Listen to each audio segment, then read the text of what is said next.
Sa episode ngayong gabi, sisisid tayo ng malalim sa mga anino ng Asya. Ilalantad ang dalawang kwento na babago sa paraan ng pagtingin mo sa mga bagay at lugar na akala mo'y ligtas. Dalawang salaysay na hinango mula sa alamat at mga bulong-bulong na babala. Bawat isa ay may dalang kadilimang ayaw manatiling nakatago.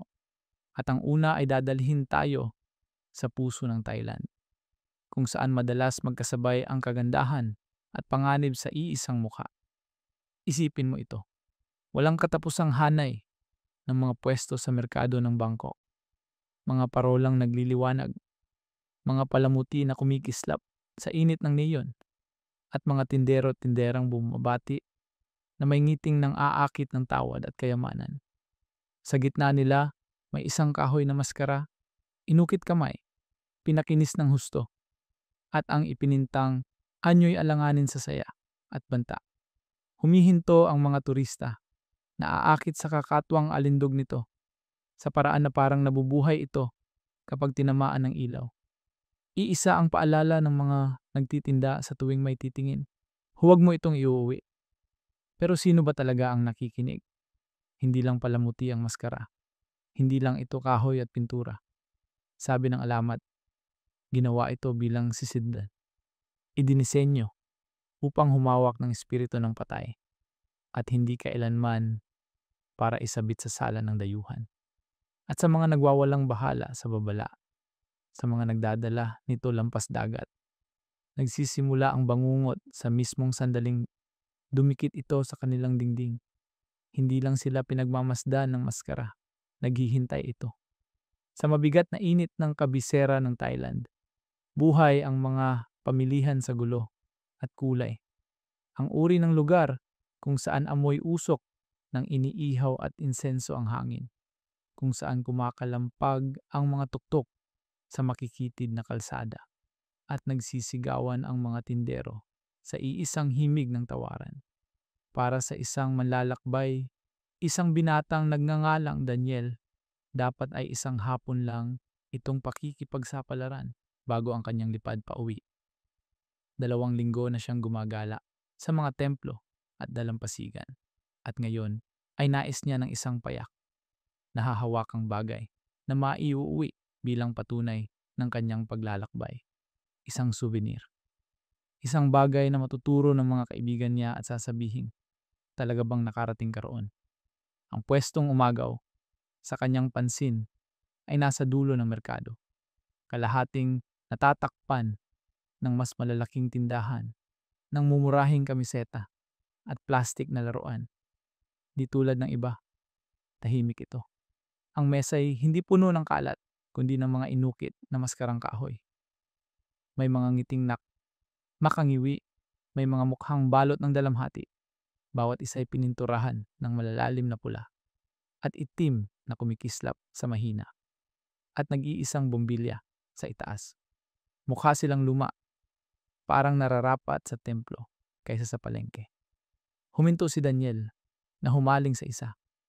Makikitid ang mga mata ng maskara. Ang labi nakabaon sa isang ngiting hindi lubusang tao ang pakiramdam. Maganda sa isang paraan, pero nakakaasiwa rin. Pinakinis ang kahoy hanggang sa sumasalamin ito ng kanyang mukha. Ngunit sapat ang pagkabaluktot para maramdamang may mali. Iniabot niya ang kamay, dinama ang lamig ng ibabaw. Bumasag sa hangin ang boses ng tinderang, parang kutsilyo. Hindi yan. Matulis ang mga salita. Seryoso ang mukha. Malayo sa masayang tawaran na nakasanayan na niya. Umiling siya, wari nakikiusap. Ang maskarang ito hindi nagdadala ng espiritu. Mapaklang tumawa si Daniel. Ipinagkibit balikat ang pag-aalala. Para sa kanya, bahagi lang iyon ng pagbebenta. Pagtatangkang dagdagan ng hiwaga at intriga. Isang kwentong magpapadagdag exotic sa isang bagay para sa dayuhan. Tinanong pa rin niya ang presyo. Naninikip ang labi ng babae. Inulit niya, mas mahina ngayon, halos pabulong. Hindi para sa'yo, huwag ilalayo, dito lang. Idinampi niya ang kamay sa ibabaw ng maskara na parang gusto niya itong agawin pabalik. Ngunit tila ayaw niya mismo itong hawakan. Parang bumigat ang hangin sa pwestong iyon. Animoy napawi ang ingay ng palengke. At ang hiyawan at halakhak ay naging liblib na ugong. Nag-aalinlangan si Daniel. Dama ang pagkabalisa ng babae. Ngunit kinain siya ng kuryosidad. Marami na siyang nabili. Mga kamiseta, tansong Buddha, pati murang pinta. Pero wala ni isa ang may ganitong kwento. Isang sinumpang maskara. Tumindig ang balahibo niya sa saya. Ano pang mas mainam na iuuwi, naisip niya, kundi isang piraso ng alamat. Sa huli, matapos ang katahimikan, napabuntong hininga ang babae. Binalot niya ang maskara sa diaryo. Nanginginig ang mga kamay at isinilid ito sa manipis na plastik. May ibinubulong habang nagbabalot. Mga salitang di naunawaan ni Daniel. Ngunit parang panalangin. Nang iabot ito, hindi siya tumingin sa mga mata niya. Umalis si Daniel sa pwesto. May halong tagumpay at kaba. Parang mas mabigat ang supot kaysa sa dapat. At ang maskara sa loob ay kumikilos na tila gustong kumawala. Sinabi niya sa sarili na ambiyensiya lang iyon. Na ang inasta ng tinderang iyon ang dahilan kung bakit parang mabigat ito. Kahoy lang iyon. Pintura lang. Wala nang iba. Gayunman, habang naglalakad siya sa masisikip na eskinita, pabalik sa hotel, hindi niya maiwan ang pakiramdam na sinusundan siya ng mga ukit na mata ng maskara. Hindi lang nakamasid, naghihintay. At sa kaibuturan ng sikmura niya, bagamat ayaw niyang aminin, may munting tinig na nagtanong ng pilit niyang pinagtatawanan. Paano kung hindi lang kwento ang babala? Bumalik si Daniel sa hotel nang sumasadsad na ang gabi sa Bangkok. Ang mamasamasang hangin nagbabadya ng ulan. Ipinatong niya ang supot sa mesa, sa tabi ng bintana, halos nabunutan ng tinik sa pagbitaw. Sandali niya itong pinabayaan.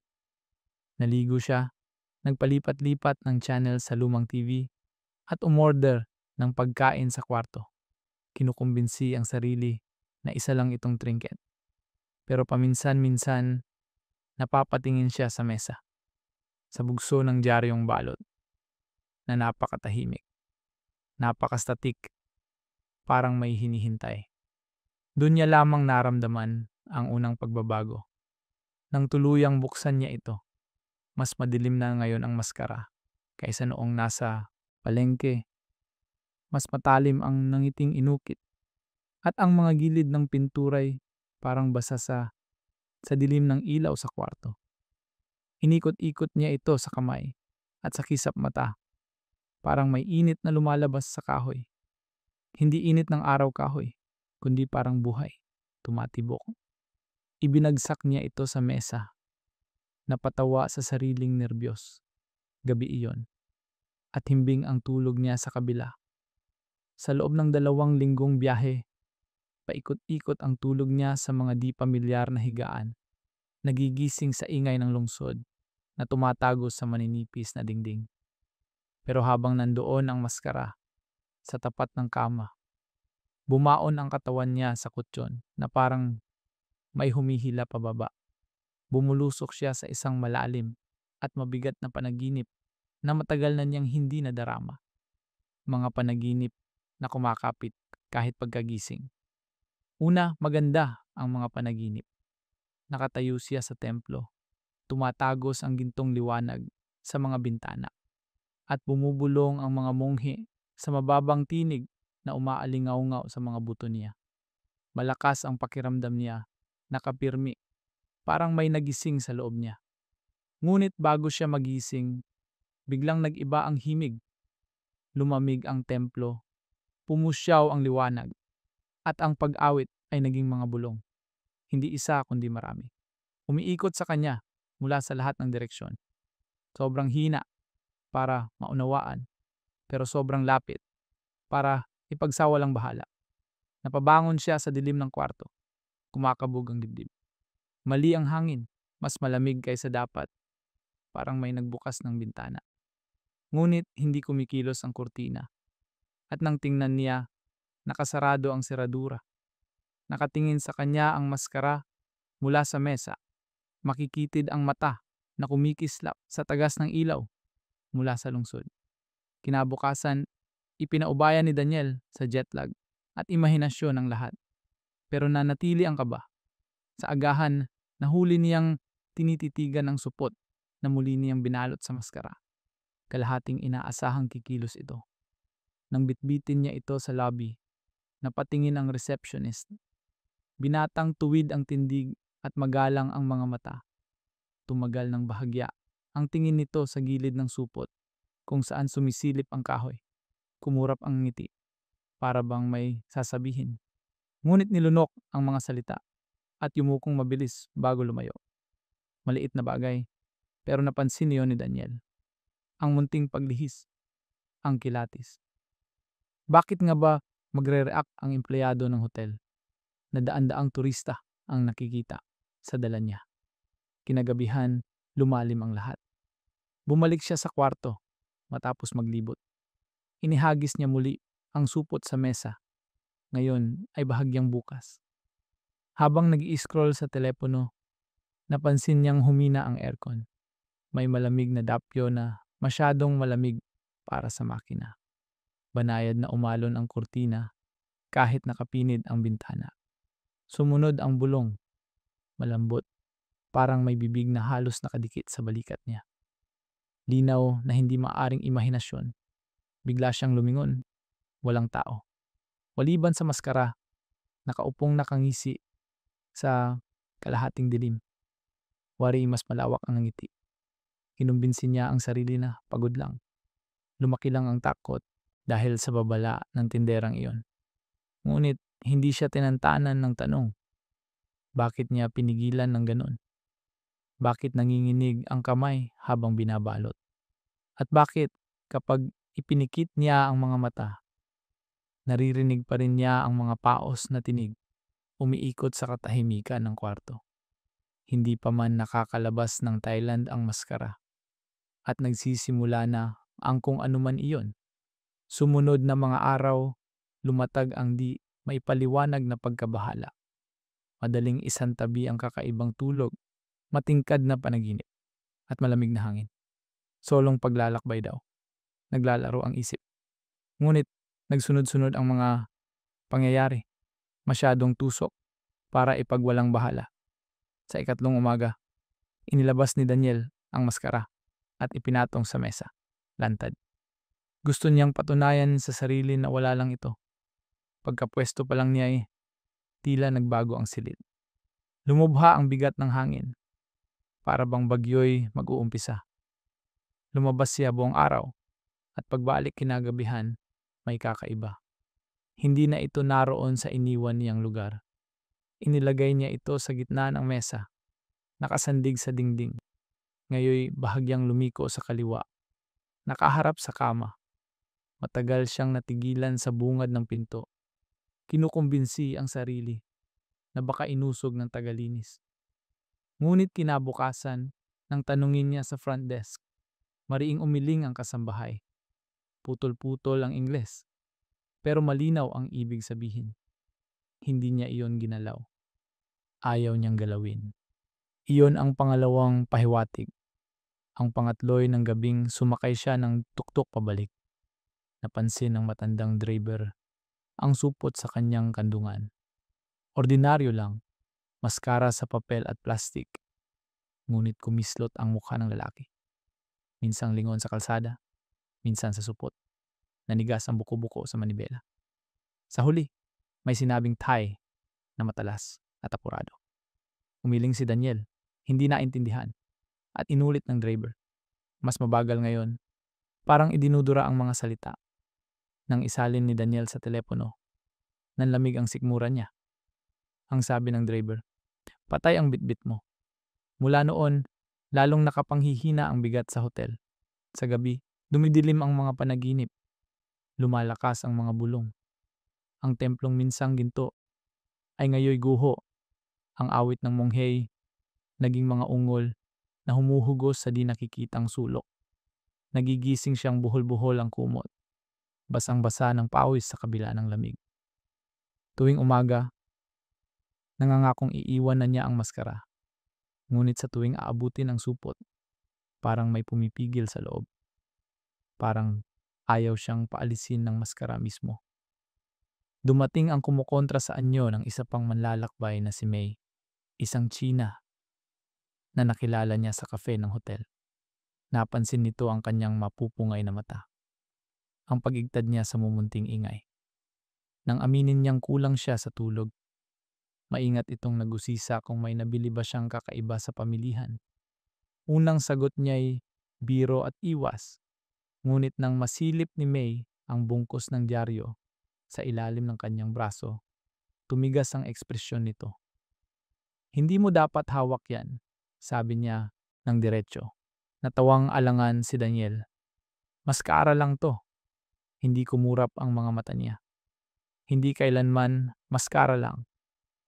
Tumanggi siyang magpaliwanag pa. Binalaan lang siyang itapon iyon bago siya umalis ng Thailand. Gabing iyon, kumapit ang babala sa isip ni Daniel habang nakatingin sa mesa kung saan nakaupo ang maskara. Nanonood sa kanya.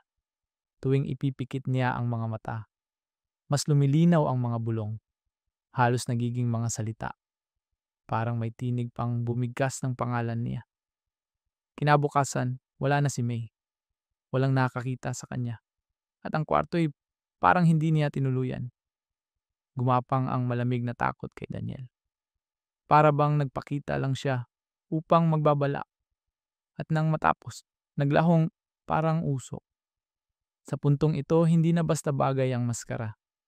Bahagi na ito ng kanyang gabi, ng kanyang panaginip, ng kanyang presensya. At kahit umatras ang instinct niya, may mas tahimik na hatak na humahawak sa kanya. Para bang pumasok na siya sa papel na hindi niya lubusang nauunawaan. Ang tagapag-ingat. Kusang sumingit ang kaisipang iyon.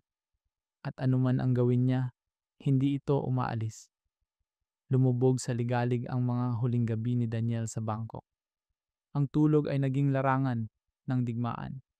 Sa ipikit, agad siyang nahahatak sa guhong templo kung saan mas matangkad ang mga anino kaysa pader at bumubulong ang mga tinig mula sa bawat bitak sa sahig. Bigla siyang magigising at maririnig ang parehong mga tinig sa kanyang kwarto. Umiikot sa dilim. Muli na namang gumalaw ang maskara. Dati bahagyang lumilihis lang, nakatungo sa kama. Ngayon, nasa mismong tukador sa tabi niya. Ilang pulgada ang layo sa kanyang mukha. Hindi niya ito nilagay doon. Tiyak siya. Bumilis ang pintig ng puso. Malamig ang pawis sa batok sa ilaw ng munting lamp. Naalala niya ang babala ni May, ang salita ng driver, ang nanginginig na kamay ng tinderang babae. Alam nila. Umabot sa sukdulan sa gabing may bagyo, nang lunurin ng ulan ang lungsod. Humahagunot ang hangin, yumanig ang bintana. Nakaupo si Daniel sa kama, takot matulog, ang maskaray nakabantay sa tabi. 12:00, kumislot ang ilaw at namatay. Ibinulid ang silid sa bughaw itim na dilim, na kahit kamay ay di makita. Umiiyak ang bagyo sa labas, at sa ilalim ng patak ng ulan, sumulpot ang pag-awit. Mahina sa simula, parang mula sa malayo. Mababang ugong na unti-unting lumalapit. Paligid, lahat ng panig. Namutla si Daniel habang napuno ang kwarto ng amoy ng insenso. Makapal at nakasasakal, kahit walang sinusunog. Kumikinang ang mga mata ng maskara sa dilim. Lumalim ang awit at nagsimulang bumuo ang mga anino sa paligid ng kama. Pahapyaw sa una, sa kaluminaw. Mga anyong tao na walang mukha, gawa sa usok at abo. Nakatayo silang paikot, nakatungo ang ulo, nakataas ang kamay tungo sa maskara. Gumapang si Daniel paatras, yakap ang kumot, habol ang hininga. Ano yung gusto niyo sa akin? Pabulong niyang tanong. Nanginginig ang tinig. Itinaas ng isa ang ulo at sa kidlat na sumilip sa kurtina, gumalaw ang bibig nito.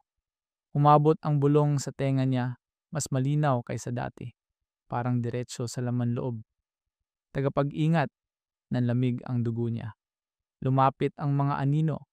Siksik ang bilog hanggang sa nakakasakal ang silid. Naging yelo ang hangin. Kita ang hininga. Nagliyab ang maskara sa kakaibang liwanag. Lumapad ang ngiting kahoy na parang nabubuhay. Kumikilos sa harap ng kanyang mga mata. Sa takot, dinampot ni Daniel ang maskara. Pagdampi, tumigil ang awit. Bumagsak ang katahimikan na nakabibingi. Ngunit hindi ginhawa ang dala, kundi kamalayan. Ramdam niya ito. Isang presensya. Sa loob ng kahoy. Hindi ito basta bagay. May laman, may buhay, sa paraang salungat sa lohika. Parang may libu-libong matang nakasilip mula sa mga hibla ng kahoy, nakatingin pabalik sa kanya. Rumagasa ang mga bulong sa isip, hindi sa hangin, kundi diretsong tumatama sa kanyang mga iniisip. Sobrang damit sabay-sabay. Binitiwan niya ito. Napasigaw.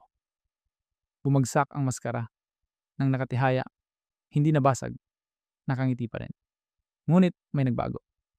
Sa unang pagkakataon, naramdaman niya ang bigat nito. Hindi lang sa palad, kundi sa dibdib. Parang may tanikala na kumapit sa kanyang kaluluwa. Bumulaga ang pinto. Napatigil siya. Ang kasambahay na tumangging humawak dito ang naroon. May dalang bungkos ng insenso at mangkok ng tubig. Maputla ang mukha, nanlaki ang mata, ngunit may layon ang hakbang. Tumawid siya sa silid, nagdarasal sa tay, at sinindihan ang insenso sa nanginginig na daliri. Lumusaw ang usok, makapal at mapait, pumulupot sa maskara na parang tanikala.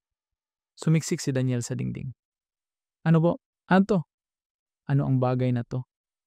Hindi siya sumagot. Hindi na kailangan. Nanginginig ang kamay. Sa pagpatong ng mangkok sa tabi ng maskara, iniwisik ang tubig habang bumibilis ang dasal. Umatras ang mga anino, kumikislap na parang nasusunog sa usok. Akala ni Daniel, tapos na. Matatapos sa ritual. Ngunit gumalaw ang maskara. Umalingaw-ngaw ang munting lagitik ng kahoy. Ang ngiti humabean ng imposible. Sumargo ang mga tinig, tinabunan ng panalangin, dumagundong sa ulo ni Daniel. Nang hina ang tuhod, dumilim ang paningin. Doon niya napagtanto. Hindi niya nililinis ang maskara para iligtas si Daniel. Pinoprotektahan niya ang sarili mula sa kanya. Dahil hindi na lamang lalaki si Daniel na may dalang sinumpaang bagay. Bahagi na siya nito.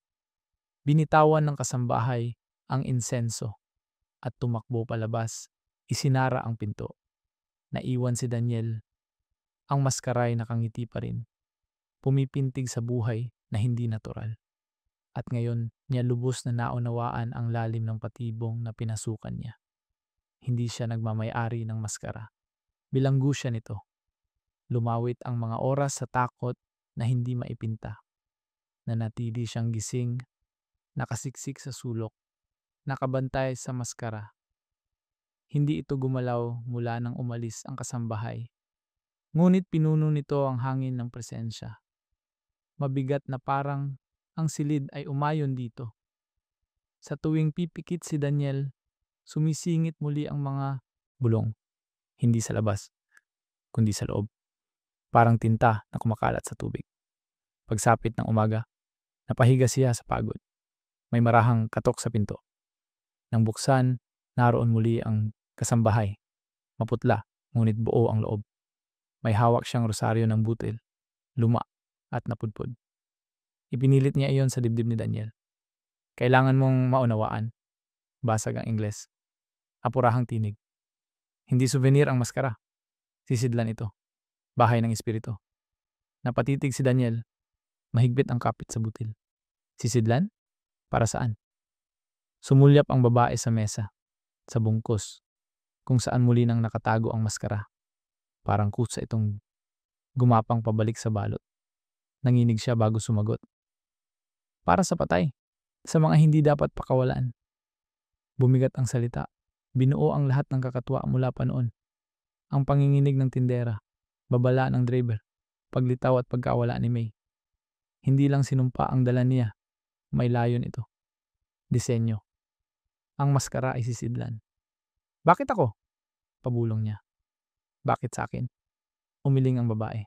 Hindi ikaw, kung sino man. Sino mang kumuha, nagiging tagapag-ingat.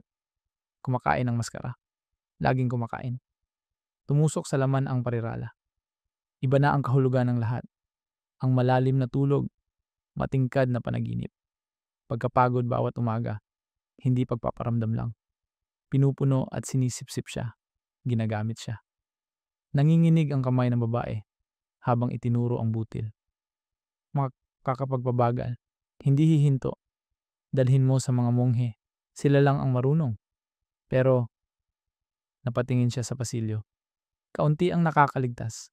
Maraming tagapag-ingat nun pa. Hindi sila bumibitaw. Bumara sa dibdib ang bigat. Hindi lang bagay ang kalaban niya. Isang siklo.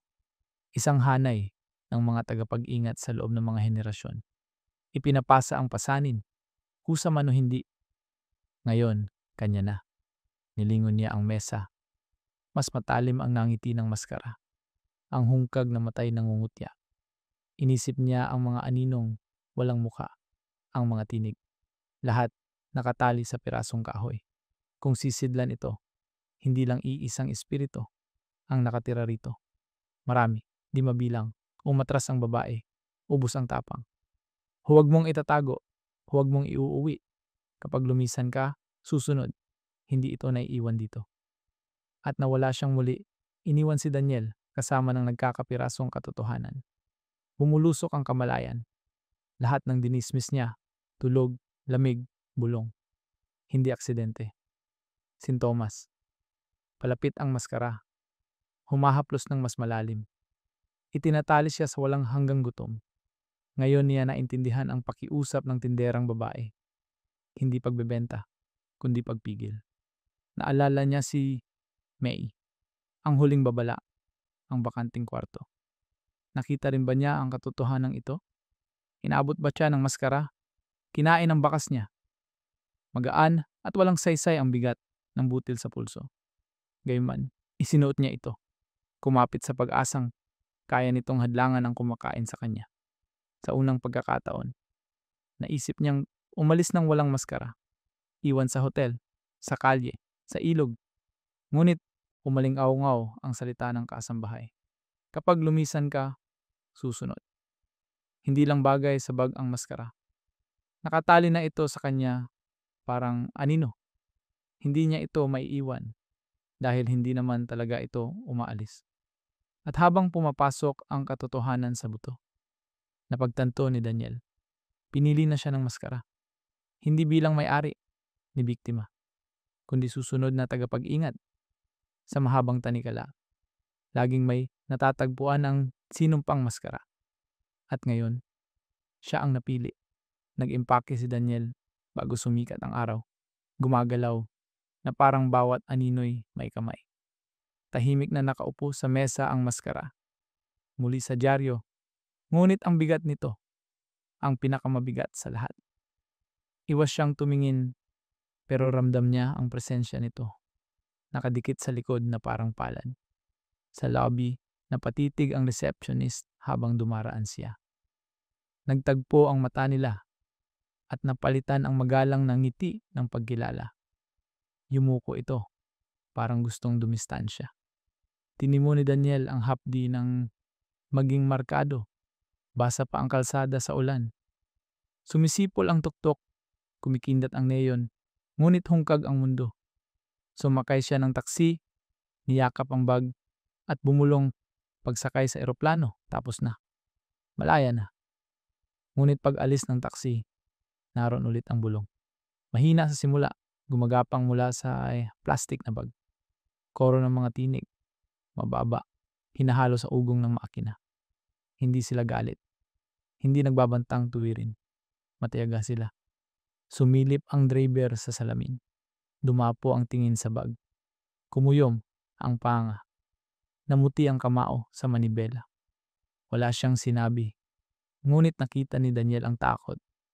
Habang dumadaan ang lungsod sa bintana, hinigpitan niya ang kapit. Sa butil sa pulso. Umalingaw-ngaw ang babala. Kapag lumisan ka, susunod. At nang tumingin siya, bahagya, sa supot sa tabi ng kanyang paa, Nakita niya ang munting pag-urong ng dyaryo.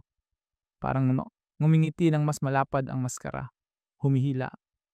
Tuwang-tuwa na dadalhin sa bagong lugar. Mabilis niyang iniwas ang tingin. Kumakaba ang puso. Naiwan ang hotel. Naiwan ang palengke. Pero hindi naiwan ang maskara. Saka pa lang nagsimula ang paglalakbay ng tagapag-ingat. 2 kwento, 2 bansa, ngunit iisang nakapangingilabot na hibla ang nagdurugtong. Sa Thailand, isang inukit na maskara na kumakain sa tagapag-ingat. Ginagawang sumpa ang simpleng souvenir na kumakapit lampas dagat. At ngayon, lilipat tayo sa Indonesia, kung saan may isa pang bagay, mas maliit, mas kakatwa, ngunit hindi gaanong mas mapanganib na nagkukubli sa mga anino. Ang jenglot, isang figurang kahugis manika na kasinlaki lang ng laruan. May pangil, kuko, at buhok na tao. Binubulong sa mga baryo at lungsod. Tulad ng maskara, hindi ito dekorasyon. Isa itong sisidlan na uuhaw sa dugo at itinatali ang sarili sa sinumang mag-angkin. Kung ang maskara ay kumakain ng mismong buhay, ang henglot ay humihingi ng alay. At ang tumangging magbigay ay magbabayad ng halagang mas madilim kaysa pamahiin.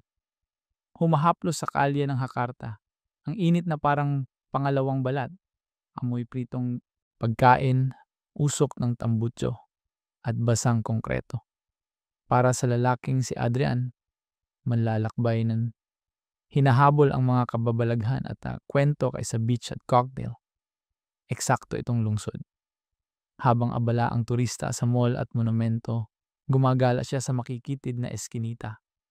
Naghahanap ng mas kakatwa.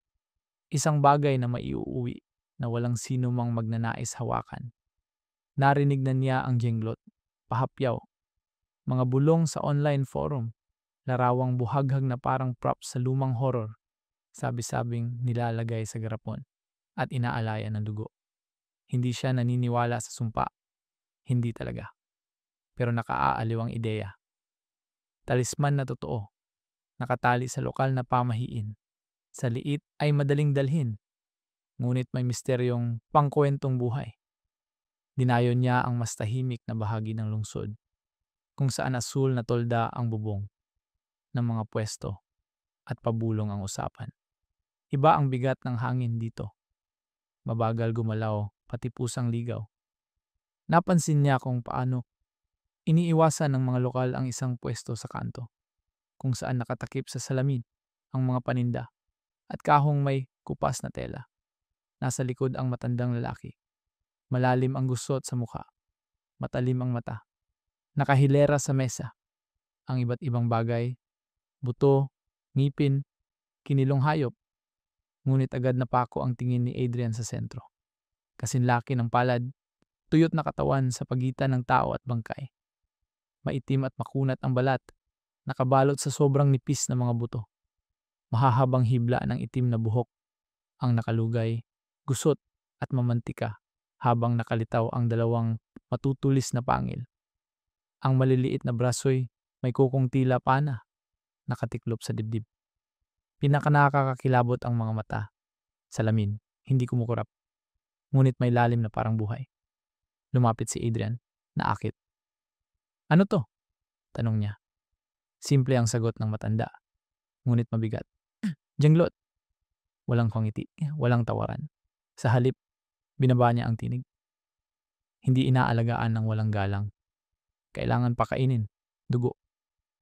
Bumitaw ang salita sa pagitan nila. Parang hindi babala, kundi batas. Bahagyang tumawa si Adrian. Baka style lang ng benta. Dagdag hiwaga para mas nakakatakot. Ngunit di niya maalis ang tingin. Nanginginig ng bahagya ang kamay ng matanda habang binalot ang henglot sa tela, saka isinilid sa kahong kahoy. Taliwas sa masisiglang tindero, tila sabik siyang mawala ito. Itinulak ang kahon palapit, para bang nabunutan ng bigat. Mabilis nagbayad si Adrian at kinuha ang kahon. Habang naglalakad, sinabi niya sa sarili na folklore lang iyon, isang kakaibang souvenir para sa estante. Ngunit kahit lumubog siya sa ingay ng lungsod, Hindi niya maiwan ang pakiramdam na nakatingin pa rin ang salaming mata ng nilalang mula sa loob ng balot. Naghihintay. At kahit pilit niyang iwaksi, umikot-ikot sa isip ang huling salita ng tindero. Kailangan pa kainin. Dugo. Bumalik si Adrian sa inuupahang guest house. Nang gabing basa pa ang bubong at gumugulong ang kulog. Hindi natutulog ang Maynila, ngunit ito'y Jakarta. Aso sa eskinita, motorsiklong humahagibis, ilaw ng neon sa basang semento. Sa maliit na kwarto, amoy amag ang hangin, luma at kumakapit. Inilapag niya ang kahon sa mesa, sa tabi ng bintana. Mabigat ito ng lampas sa laki. Sa una, hindi niya binuksan. Pinabayaan sa mesa habang inaayos ang gamit. Kunwari hindi kabado. Pagod lang. Ngunit paulit-ulit, tumatalon ang tingin niya sa kahon. Sinusundan ng ukit sa takip. Sa huli, bumigay siya, dahan-dahang iniusog ang takip. Nakakulubot ang jenglot sa loob. Hindi gumagalaw. Nakalugay ang buhok sa tela na parang belo. Kahit sa dilaw, na ilaw ng lampara, nakakaasiwa ang detalye. Ang kuko, ang pangil, ang matang kumikislap sa ilaw na parang hindi gawa-gawa. Sinabi ni Adrian sa sarili na husay lang ito ng pagkakayari. Ngunit may malamig na hangin na kumikiliti sa balat. Maingat niyang inupuan ito sa mesa. Bulong niya sa sarili, wala lang to. Kahoy, buto, tela. Pinatay ang ilaw at humiga. Pinakikinggan ang ambon. Doon niya narinig. Mahina sa simula. Akalang imahinasyon, langit-ngit. Mabagal, sinasadya, parang kuko sa kahoy. Umupo si Adrian, kumakabog ang dibdib. Muli ang tunog. Mas malakas ngayon.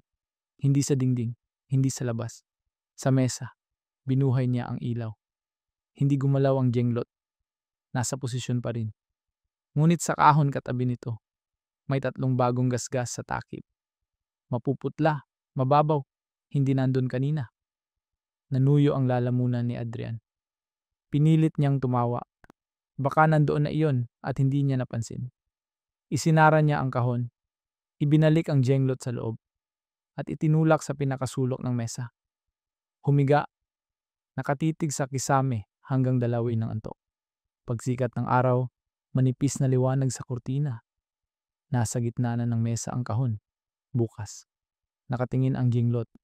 Nakalatag ang buhok na parang may nagbuhos. Mabilis siyang napaupo. Unang pumasok sa isip. May pumasok sa kwarto. Pero kandado ang pinto, sarado ang bintana. Walang bakas, maliban sa manika. Sa almusal, sinubukan niyang kalimutan.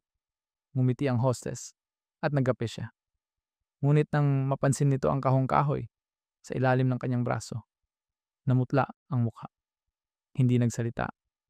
Ngunit nang ilapag ni Adrian ang kahon sa mesa, naghulagpos ito ng dahilan at lumabas ng silid.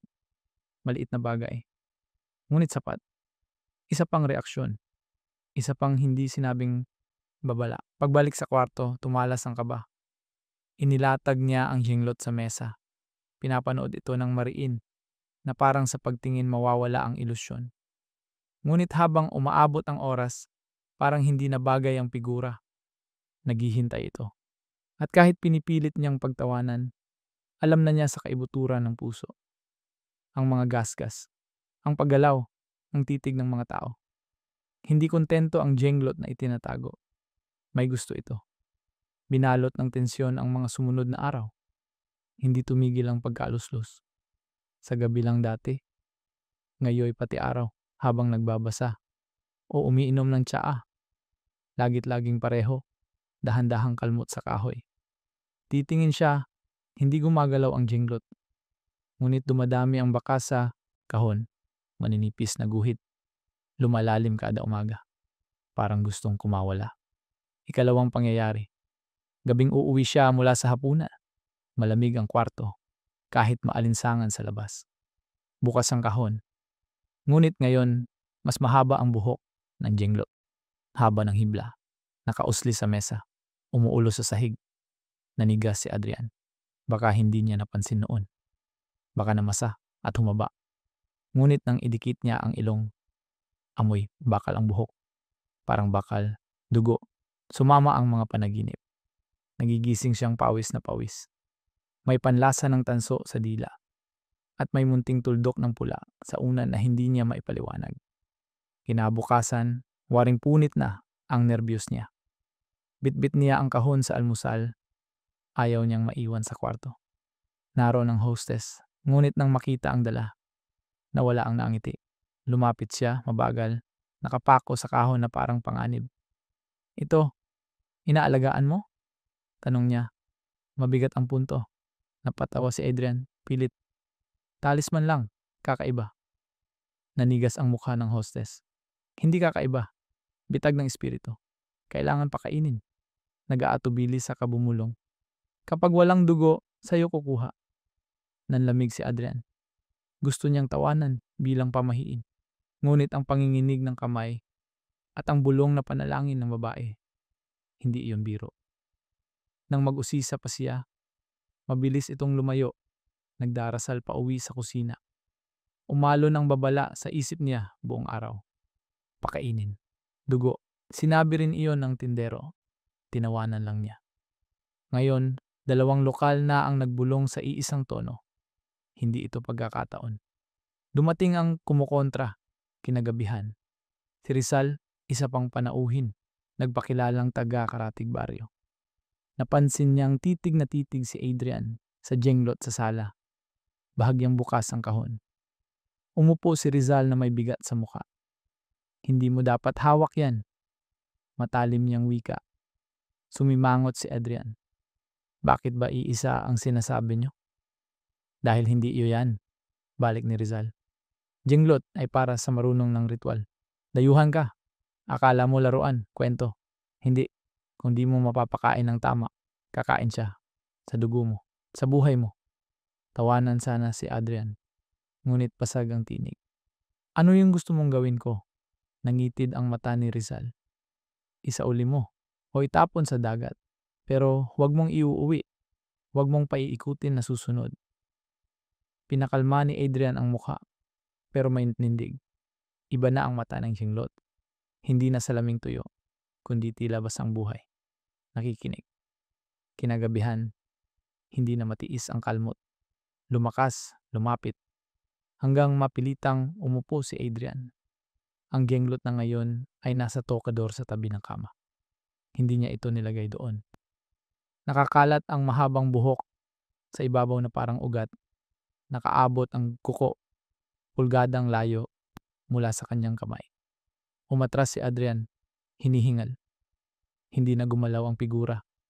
Ngunit ramdam niya ang kahilingan nitong humihigop sa katahimikan. Dugo. Hindi na ito pakiusap. Utos na. Pumutok ang bagyo. Lampas hating gabi. Kumakabog ang ulan sa bubong. Pumapalo ang hangin sa bintanang kahoy. Nakaupo si Adrian, nakatitig sa jenglot. Hindi niya ikinandado sa kahon. Mas malakas ang kalmot kapag nakakulong. Kapag lantad, tahimik. Ngunit mas mamasahol ang katahimikan. Naghihintay. Kumurap ang ilaw, saka namatay. Bumagsak ang kwarto sa malabong dilim. Sinasala lang ng kidlat sa kortina. Napigil ang hininga niya.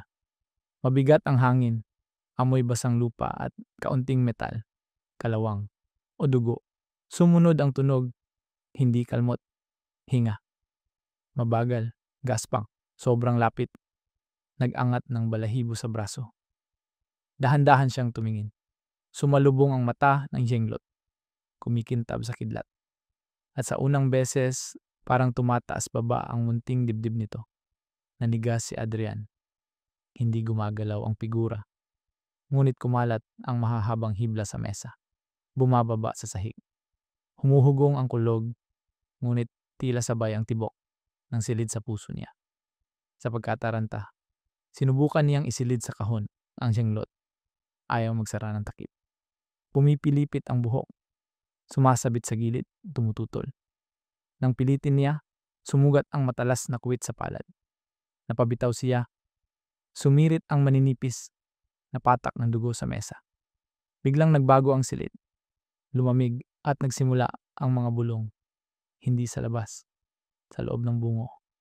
12-dosenang tinig sa hindi kilalang wika, mga tonong nanghihikayat at nag-uutos. Kumislap ang mata ng jenglot, parang hinihigop ang dugo. Sumisingaw papasok nang hindi hinahawakan.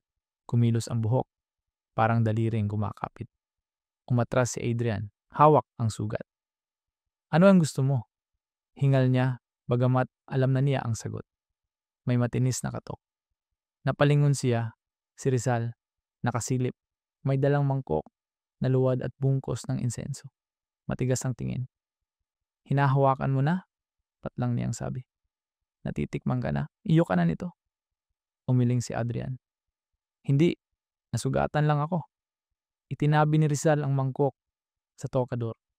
Nasa loob ang hilaw na atay ng manok, madulas at maitim. Sinindihan niya ang insenso. Umalon ang usok. Matalim. Nag-aalay ka? Napalunok si Adrian. Hindi agad sumagot si Rizal. Inilapag niya ang atay sa harap ng jenglot. Bahagyang yumukod. Wari ritual. Saka tumingala. Pakainin mo o kukunin ka hanggang wala nang matira. Gumalaw ang sikmura ni Adrian. Buhay to? Hindi buhay, tugon ni Rizal. Hindi patay. Sisidlan. Bitag ng espiritu. Gutom sila. Palagi. At nakatali ka na. Umikot ang mundo ni Adrian. Pero nang umangat ang munting paanga ng jenglot, kumislap ang pangil. Wala nang pagtanggi. Ilang araw itong hindi gumalaw. Ngayon, kumislot ang bibig. Bahagyang bumuka. Umalulong ng mahinang siwit sa usok. Nagsimulang kumulubot ang atay. Dumidilim, parang inubos ang buhay.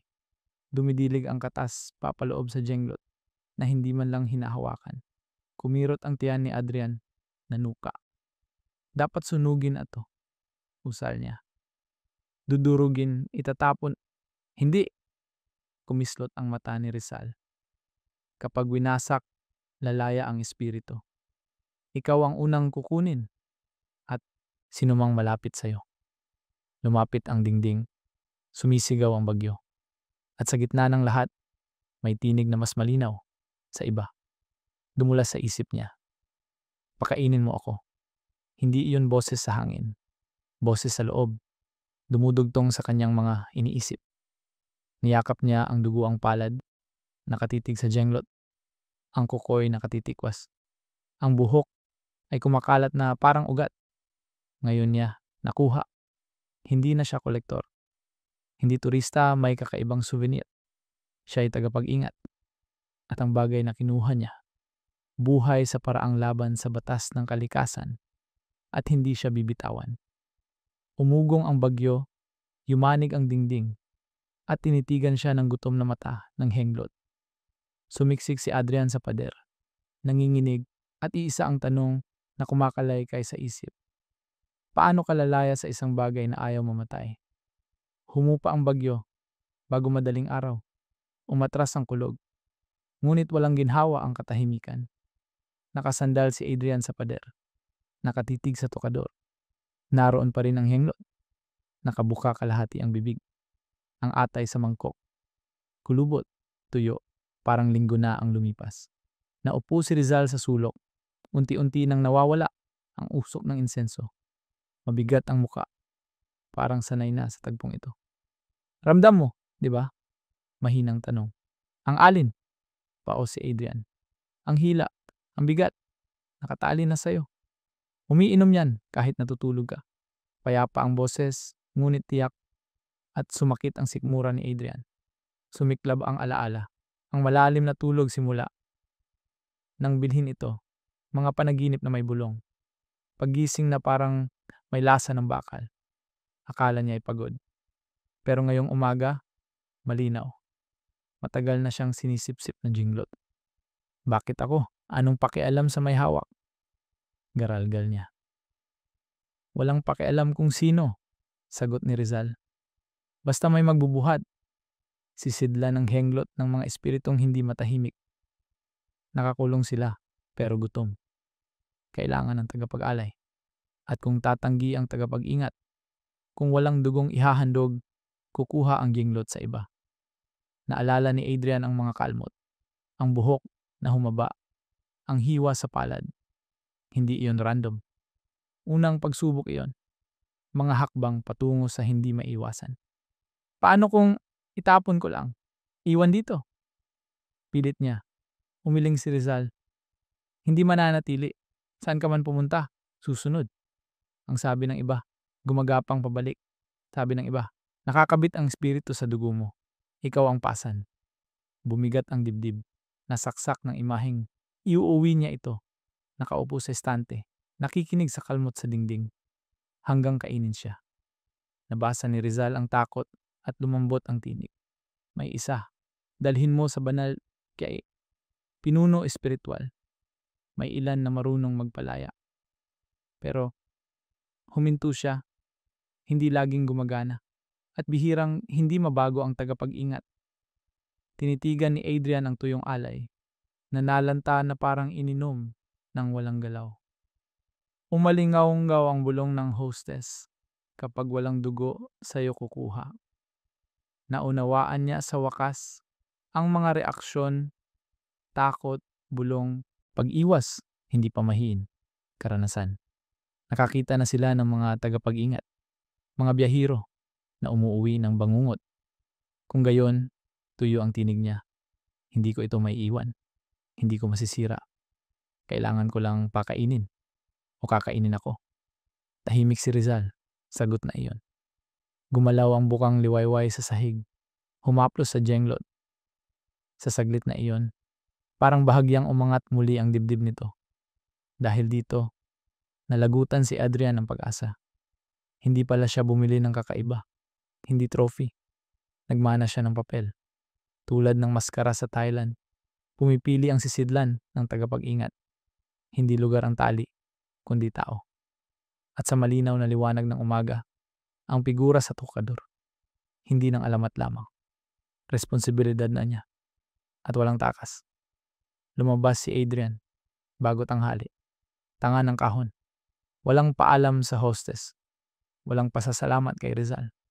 Lumakad siya sa matinding araw, na parang kayang pahupain ang bulong. Matao ang kalsada, sigawan ang mga tindero. Ngunit hungkag ang mundo. Tanging bigat ng kahon ng totoo. Sa istasyon, umupo siya, nakasuksok sa ilalim ng bangko ang kahon. Pinilit niyang huwag isipin ang kumikislap na mata kaninang umaga. Ngunit sumingit ang bulong. Mas malambot ngayon, hindi utos. Panunukso. Pakainin mo ako. Dumulas ang salita sa isip. Mahina ang hangganan ng sarili niyang mga iniisip. Naramdaman niya ang mahina, ngunit tiyak na hila sa pulso. Parang tibok na hindi kanya.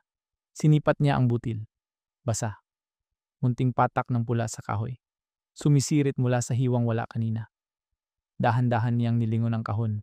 Umakyat ang kilabot. Bahagyang bukas ang takip. At habang humahagibis ang tren palayo sa Jakarta, alam na ni Adrian ang katotohanan. Hindi niya naiwan ang jenglot. Sumasama ito sa kanya. Palagi. Sana'y nagustuhan ninyo ang mga kwentong ito. Kung nagustuhan ninyo at gusto nyong makinig pa, mag-subscribe at buksan ang notifications. Halos araw-araw akong nag-a-upload. Sana'y nasa mabuti kayong kalagayan.